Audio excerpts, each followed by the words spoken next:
Hello friends, मैं अशोक स्वागत करता हूं अपने इस प्लेटफॉर्म पर जहां आप लोग को 6 फरवरी 2025 का करंट अफेयर्स पूरा डिटेल्स में डिस्कशन करेंगे।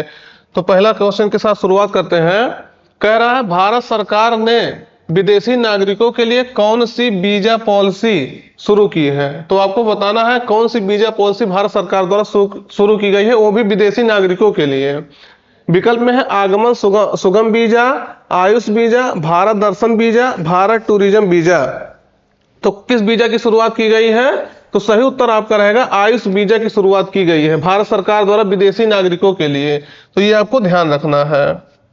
देखिएगा इसके बारे में थोड़ा डिटेल्स है। भारत सरकार ने आयुर्वेद, योग, प्राकृतिक चिकित्सा, यूनानी सिद्धा और होम्योपैथी जैसी पारंपरिक भारतीय चिकित्सा प्रणालियों के तहत इलाज करवाने वाले विदेशी नागरिकों के लिए एक नई आयुष वीजा श्रेणी शुरू की है। तो ये आपको ध्यान रखना है क्या होता है। अब आप जानते होंगे आयुर्वेदा, योगा, प्राकृतिक चिकित्सा, यूनानी सिद्धा, होम्योपैथी, इसका जो है भारत में इसके बढ़ावा देने के लिए आयुष मंत्रालय का भी गठन किया गया है। और ऐसे जो पारंपरिक चिकित्सा है उसको बढ़ावा देने के लिए भारत सरकार ने ये कहा कि इसके माध्यम से अगर विदेशी लोग आते हैं एक मतलब इसका उपचार लेने ट्रेडिशनल मेडिसिन के माध्यम से, तो उसके लिए पारंपरिक जो है पारंपरिक दवाइयों के लिए जो है आयुष वीजा शुरू की जाएगी। तो ये ध्यान रखना है। उसका उद्देश्य यही है कि चिकित्सा मूल्य यात्रा को सुविधाजनक बनाना और भारत को पारंपरिक चिकित्सा के लिए एक वैश्विक केंद्र के रूप में जो है बढ़ावा देना।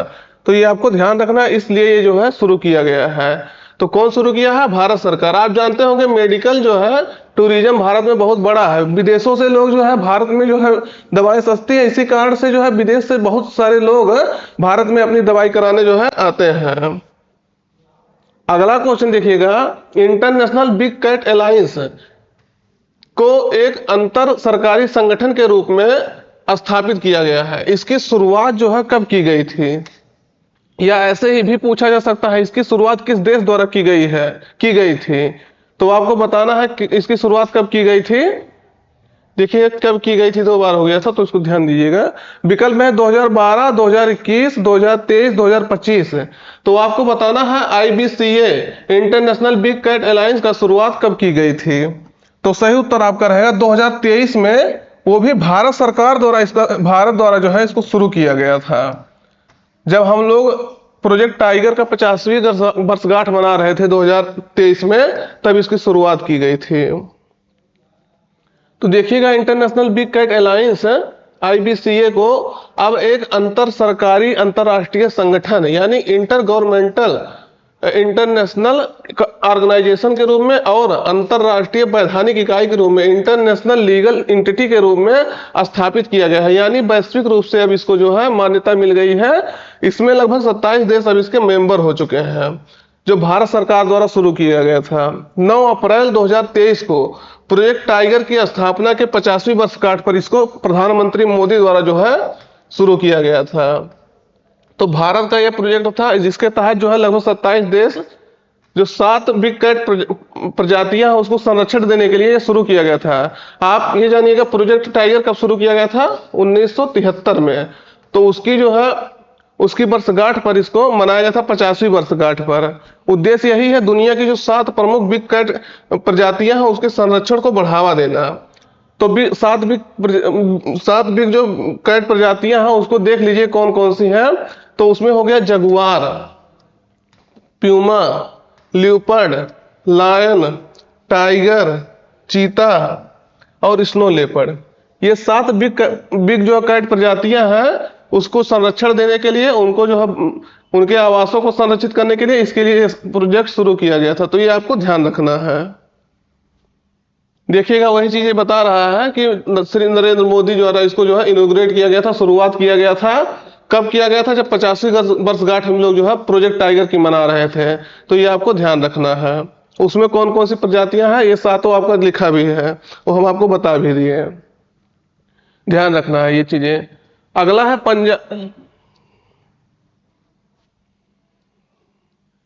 अगला है देखिएगा पंजाब जेल ओलंपिक 2025 की शुरुआत कहाँ हुई थी।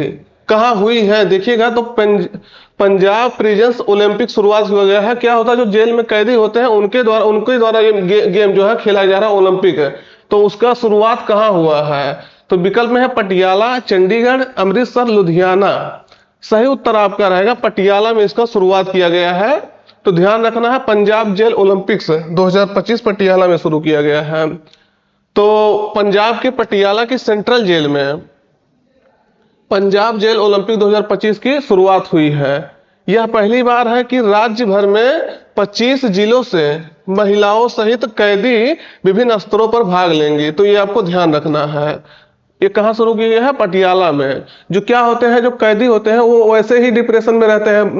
मतलब आप देखते होंगे कैदी जो है दिन भर जेल के अंदर रहते हैं, तो उसके कारण से उनको जो है कह लीजिए उनकी मेंटल स्थिति को जो है सही करने के लिए ये शुरू किया गया है। तो ये आपको ध्यान रखना है। ये देखिएगा कुछ गेम इस तरह से होते हैं, इसमें महिलाएं भी पार्टिसिपेट करेंगी, आपको ये भी याद रखना है। अगला है देखिएगा चिप डिजाइन के लिए NIELIT उत्कृष्टता केंद्र का उद्घाटन कहाँ किया गया है?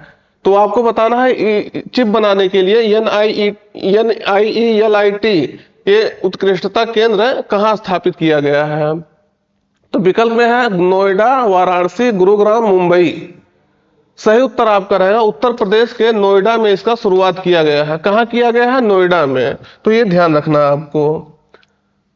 5 फरवरी 2025 को इलेक्ट्रॉनिक्स और IT मंत्रालय के सचिव जो है एस कृष्णन ने नोएडा में चिप डिजाइन के लिए NIELIT यानी national institute of electronics and information technology centre of excellence का जो है उद्घाटन किया था।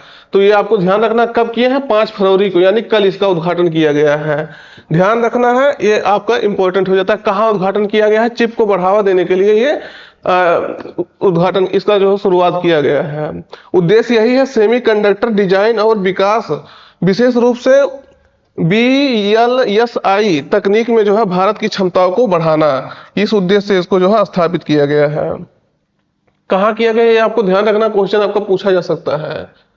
अगला है केंद्र सरकार द्वारा माई नरेगा ऐप NREGA ऐप किस जिले से में जो है पायलट प्रोजेक्ट के रूप में शुरू किया गया है? तो आपको बताना है केंद्र सरकार द्वारा कहाँ ये ऐप शुरू किया गया है पायलट प्रोजेक्ट के रूप में। फिर जब ये पायलट प्रोजेक्ट सफल हो जाएगा तो इसके पूरे देश भर में जो है शुरू किया जाएगा। तो ये पायलट प्रोजेक्ट यानी क्या होता है, कोई भी योजना अगर लागू करना है तो उसको पहले कुछ क्षेत्रों में या कुछ जिलों में लागू करके देखा जाता है कि मतलब क्या ये भविष्य में ये योजना जो है पूरे देश में लागू होने लायक है कि नहीं है। नहीं मान लीजिए एक साथ ही पूरे देश में लागू कर दिया जाए, अगर वो सक्सेस ना हुआ तो फिर समस्या हो जाती है। इसीलिए पायलट प्रोजेक्ट के रूप में जो है कुछ क्षेत्रों में या कुछ जिलों में या एक दो राज्य में लागू करके उसको देखा जाता है। तो पूछ रहा है इसको कहाँ लागू किया गया है?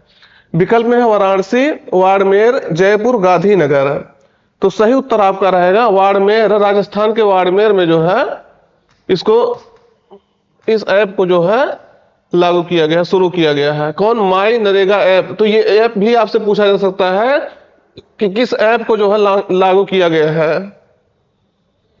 तो उद्देश्य इसका क्या यही है, जो MG नरेगा होता है Mahatma Gandhi national rural employment guarantee act. आप जानते होंगे पहले इसका नाम नरेगा था, इसको महात्मा गांधी का नाम बाद में इसमें जुड़ा था। तो ये नरेगा के बारे में हमको लग रहा सब लोग जानते होंगे। तो उसके तहत जो है रोजगार प्रक्रिया को सरल बनाना और डिजिटल बनाना, कैसे जो है रोजगार प्रक्रिया जो है रोजगार लोगों को मिल सकती है, कैसे जो है ये सरल हो सकती है, ये जो है इसके लिए इसको लॉन्च किया गया है। पहले जो है इसे 5 जिलों में शुरू किया जाएगा, फिर ये अगर सक्सेस हो जाएगा तो आगे जो है इसका विस्तार किया जाएगा। MG नरेगा के बारे में जान लीजिएगा। एम नरेगा के बारे में पहले इसका नाम क्या था? NREGA, national rural lively employment guarantee act. तो देखिएगा इसमें महात्मा गांधी का नाम नहीं जुड़ा था, यहीं तक इसका नाम था। बाद में 2009 में इसमें संशोधन करके महात्मा गांधी का नाम जो है जोड़ दिया गया था। तो ध्यान रखना है, इसको जो है नरेगा एक्ट 2005 के माध्यम से लाया गया था। ये नरेगा एक्ट 2005 के माध्यम से, यम नहीं था उसमें, तो बाद में यम जुड़ा है। तो ये आपको ध्यान रखना, इसके तहत 2005 में लाया गया था। इसको प्रारंभ जो है 2 फरवरी 2006 को किया गया था। तो ये आपका ध्यान रखना। किस मंत्रालय के तहत काम करता है? तो ग्रामीण विकास मंत्रालय, रूरल डेवलपमेंट मिनिस्ट्री के तहत ये कार्य करता है। तो ध्यान रखना है। इसके बारे में और विस्तार से देखिएगा। इस अधिनियम के तहत जो है रोजगार मांगने वाले को 100 दिनों की गारंटी के साथ रोजगार उपलब्ध कराया जाता है। तो ये चीजें आपको ध्यान रखना। जैसे आप मान लीजिए आपको जो है रोजगार की आवश्यकता है, अगर आप डिमांड किए कि हमको रोजगार चाहिए, तो सरकार की ये जिम्मेदारी बन जाती है ग्राम पंचायत के माध्यम से कि उस व्यक्ति को 1 साल के अंदर 100 दिनों की जो है रोजगार प्रोवाइड किया जाए। अगर रोजगार नहीं प्रोवाइड किया जाएगा 15 दिन के अंदर, तो उसको जो है कंपनसेशन भी करना होगा ग्राम पंचायत को। तो ध्यान रखना है। 2009 में हम आपको बता ही दिए, इसका नाम जो है इसमें महात्मा गांधी जुड़ गया था इसके नाम में, यानी नरेगा के आगे ये जुड़ गया था। ये ग्राम पंचायत के माध्यम से लागू किया जाता है, हम आपसे बता दिए। इसमें जो है महिलाओं के लिए कम से कम 1/3 रोजगार जो है रिजर्व होते हैं। यानी अगर कितना भी जैसे ग्राम पंचायत में अगर मान लीजिए 100 लोगों की आवश्यकता है, तो उसमें 1/3 जो है महिलाएं काम करेंगी। तो ये आपको ये भी ध्यान रखना। ये आपसे क्वेश्चन पूछा गया है। कार्यस्थल जो है आपका 5 किलोमीटर के अंतर्गत होना चाहिए। मान लीजिए जैसे आपका जहां घर है, ये नहीं कि आपको 25 किलोमीटर, 15 किलोमीटर, 20 किलोमीटर जो है दूर भेज दिया जाए काम करने के लिए। क्या होगा कि उससे आने जाने की लागत भी बढ़ जाएगी। तो सरकार ने ये कहा कि आपके घर से जो है लगभग 5 किलोमीटर की दूरी पर जो है उसको आपको रोजगार मिलना चाहिए। तो ये आपको ध्यान रखना। इसके कुछ प्रावधान थे, जो न्यूज में रहता है जान लीजिए, उसी से क्वेश्चन पूछा जाता है, तो इसको ध्यान रखना है। अगला है, हाल ही में खोजी गई एलेटारिया फेसिफेरा और एलेटारिया ट्यूलिपिफेरा किसकी नई किस्म है, किसकी नई प्रजाति है? तो आपको बताना है ये खोजी गई है। वैसे इसकी 6 प्रजातियां खोजी गई हैं, लेकिन 2 इसको आपको बताना है ये कहाँ जो है किसकी प्रजातियां हैं। तो विकल्प में है लौंग, हरी इलायची, काली मिर्च, अदरक। सही उत्तर आपका रहेगा ग्रीन कार्डमम, हरी इलायची की ये प्रजातियां हैं। आप जानते होंगे इलायची कितना महंगा है। ये विश्व की तीसरी सबसे महंगी जो है इलायची जो है ये मसाला है, विश्व की तीसरी सबसे महंगी। तो ये ध्यान रखना है। तो ये ऐसे भी क्वेश्चन आपसे पूछा जा सकता है कि एलेटेरिया पेसिफेरा भी न्यूज में देखा गया, तो ये क्या है? ये जो किसी पेड़ का नाम बता देगा, किसी पक्षी का नाम बता देगा। तो इसको इस तरह से ध्यान रखना कि हरी इलायची की ये प्रजाति है जिसको खोजा गया है। तो इसके बारे में थोड़ा देख लीजिए। हरी इलायची ग्रीन कार्डमम। आप कार्डमम यानी इलायची पहाड़ियां जरूर पढ़े होंगे। कहाँ है? केरला में है इलायची पहाड़ियां, कार्डमम पहाड़ियां, कार्डमम माउंटेन्स। तो ये कहाँ है? केरला में।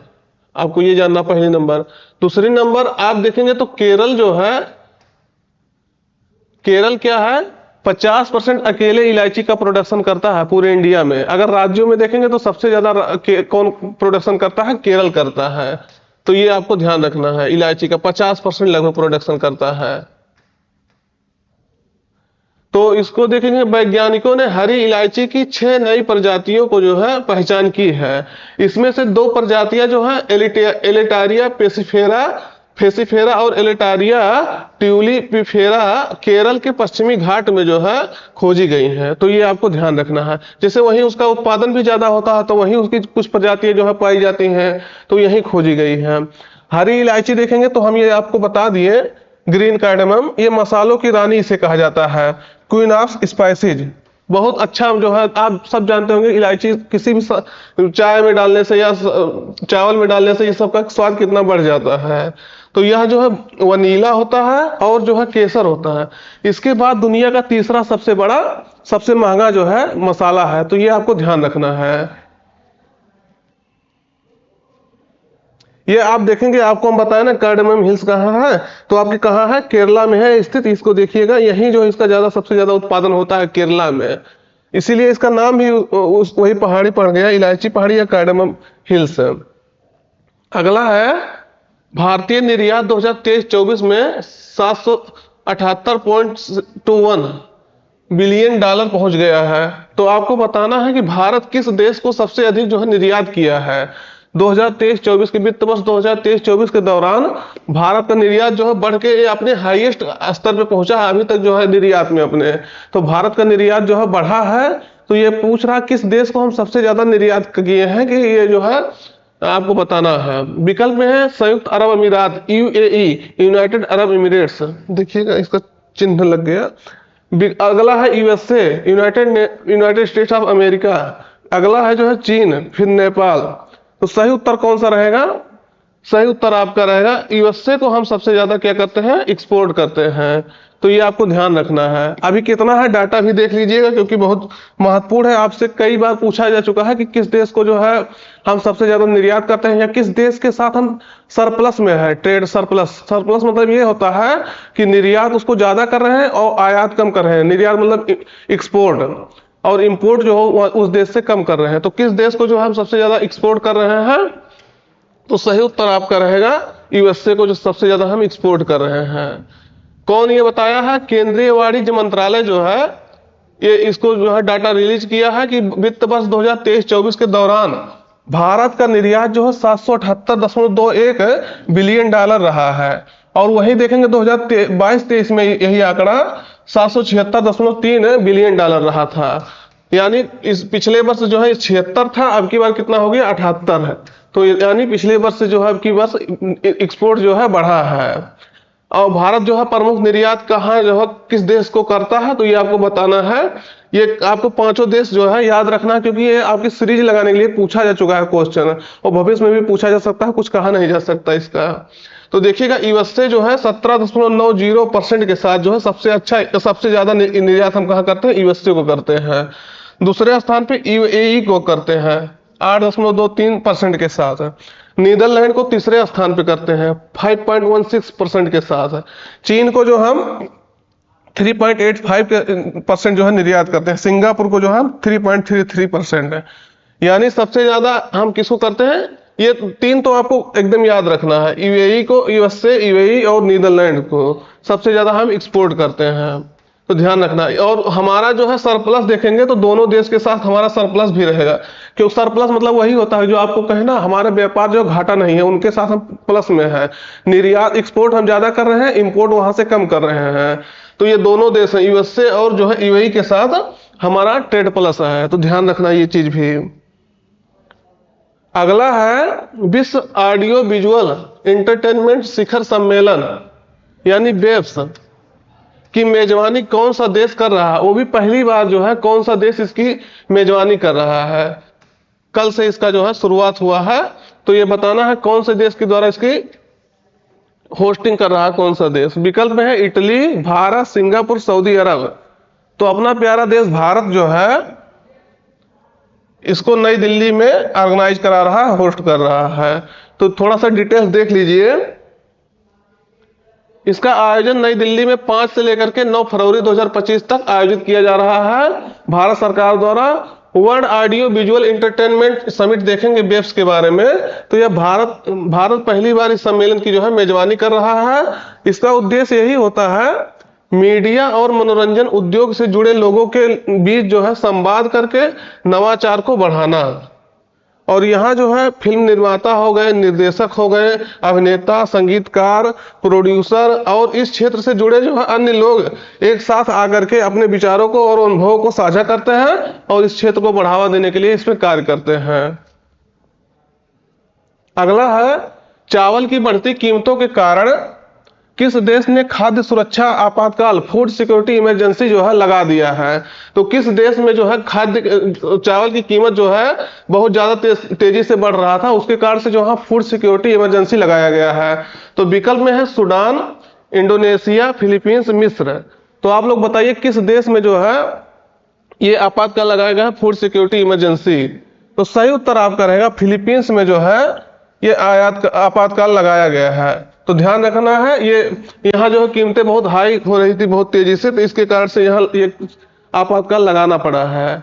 तो देखिएगा फिलीपींस में चावल की बढ़ती कीमतों को स्थिर करने के लिए, स्टेबलाइज करने के लिए खाद्य सुरक्षा आपातकाल लगाया गया है।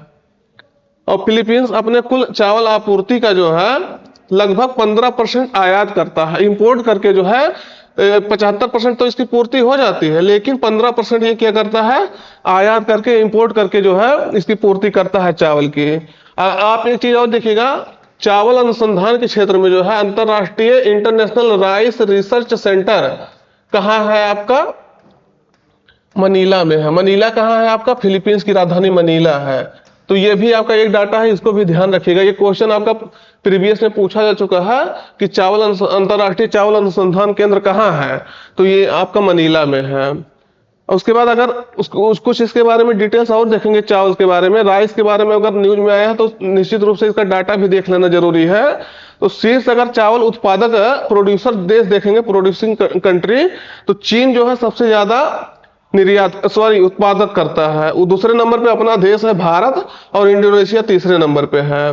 तो ये ध्यान रखना, तीन जो है चावल उत्पादक देश है जो शीर्ष उत्पादन करते हैं। और चावल का आयातक देश देखेंगे, सबसे ज्यादा कौन आयात करता है, तो इंडोनेशिया सबसे ज्यादा आयात करता है, सऊदी अरब दूसरे स्थान पे है, फिलीपींस तीसरे स्थान पे है, और यूएसए चौथे स्थान पे है। तो देखिएगा फिलीपींस जो है चावल का अच्छा खासा आयात करता है, तो ये ध्यान रखना है।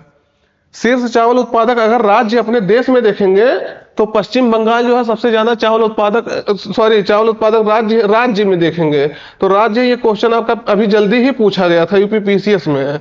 और उत्तर प्रदेश जो है दूसरे स्थान पे है, आंध्र प्रदेश तीसरे स्थान पे है। तो ये डाटा भी आपको जो है जानना जरूरी होता है, ज्योग्राफी के अंतर्गत ये क्वेश्चन आपका पूछा जाता है। ये देखिएगा आपका जो है फिलीपींस का मैप है, मनीला इसकी राजधानी है। हम आपको बता दिए ना, इंटरनेशनल राइस रिसर्च सेंटर आपका कहाँ है, मनीला में है। तो राइस से संबंधित न्यूज भी था, और यही जो है इसी देश में आपातकाल भी लगाना पड़ा है राइस के प्राइस हाइक होने के कारण। और यही आपका जो है इंटरनेशनल राइस रिसर्च सेंटर भी है, तो ये भी ध्यान रखना है आपको। अगला है देखिएगा फिलेमोन यांग किस अंतरराष्ट्रीय संगठन के अध्यक्ष हैं, प्रेसिडेंट हैं, जो भारत की 4 दिवसीय यात्रा पर जो है आए हैं। तो आपको बताना है फिलेमोन यांग, इनके बारे में कई बार जो है न्यूज में रहा है अभी पिछले कुछ दिनों में। तो ये बताना है जो है किस संगठन के जो है अध्यक्ष हैं जो भारत की यात्रा पर आए हैं। विकल्प में है विश्व बैंक, दूसरा है संयुक्त राष्ट्र महासभा, विश्व स्वास्थ्य संगठन और अंतर्राष्ट्रीय मुद्रा कोष। तो किस संगठन के अध्यक्ष है आपको बताना है। सही उत्तर आपका रहेगा यूनाइटेड नेशन जनरल असेंबली के जो है ये प्रेसिडेंट हैं, वो भी 79वीं असेंबली के 79 है ये। तो ध्यान रखना है, ये आपका महत्वपूर्ण हो जाता है क्योंकि भारत की यात्रा पर भी है। और ये जो है कैमरून देश जो है अफ्रीकी देश है, उसके ये प्रेसिडेंट रह चुके हैं, प्रधानमंत्री या प्रेसिडेंट रह चुके हैं। तो ये भी आपको जो है क्वेश्चन पूछा जा चुका है। तो देखिएगा संयुक्त राष्ट्र महासभा के 19वें सत्र के अध्यक्ष है फिलेमोन यांग। ये जो है कैमरून देश से बिलोंग करते हैं, 4 दिवसीय भारत की यात्रा पर आए हुए हैं, इसके कारण से ये न्यूज में था। अब संयुक्त राष्ट्र की ये विशेष एजेंसी है, संयुक्त राष्ट्र की 6 एजेंसियां विशेष रूप से हैं, तो उसमें से एक ये जो है आपका संयुक्त राष्ट्र महासभा है। तो संयुक्त राष्ट्र के बारे में थोड़ा जान लीजिएगा। 24 अक्टूबर 1945 को इसकी स्थापना हुई थी। वर्तमान समय में लगभग 193 सदस्य इसके देश इसके सदस्य हैं। हेडक्वार्टर देखेंगे तो यूएसए के जो है न्यूयॉर्क में इसका हेडक्वार्टर है। महासचिव वर्तमान में एंटोनियो गुटेरेस हैं जो पुर्तगाल से बिलोंग करते हैं। 2017 से ये इस पद पर जो है आसीन है, और ये दूसरी बार इस पद पर जो है बैठे हुए हैं, तो ध्यान रखना है। और इस संयुक्त राष्ट्र की जो है संयुक्त राष्ट्र महासभा संयुक्त राष्ट्र के 6 प्रमुख अंगों में से या यूनिट में से एक है, आपको हम बता दिए। और अन्य 5 यूनिट जो है संयुक्त राष्ट्र की, ये देखिएगा इसके नाम है यूएन सुरक्षा परिषद एक है, फिर यूएन आर्थिक और सामाजिक परिषद, ट्रस्टीशिप परिषद, अंतरराष्ट्रीय न्यायालय इंटरनेशनल कोर्ट ऑफ जस्टिस, संयुक्त राष्ट्र सचिवालय। तो ये इसके जो है 5 अन्य महत्वपूर्ण अंग हैं, और ये आपको ध्यान रखना है। ये देखिएगा फिलेमोन यांग है, कैमरून से बिलोंग करते हैं। कैमरून आपको मैप में देख लीजिएगा, इधर नाइजीरिया है, चाड है, और ये आपका जो है गैबोन इधर जो है सागर से ये सीमा साझा करता है, मतलब इसके आसपास जो देश रहते हैं उसके जरूर देख लीजिएगा। याओंडे इसकी राजधानी है।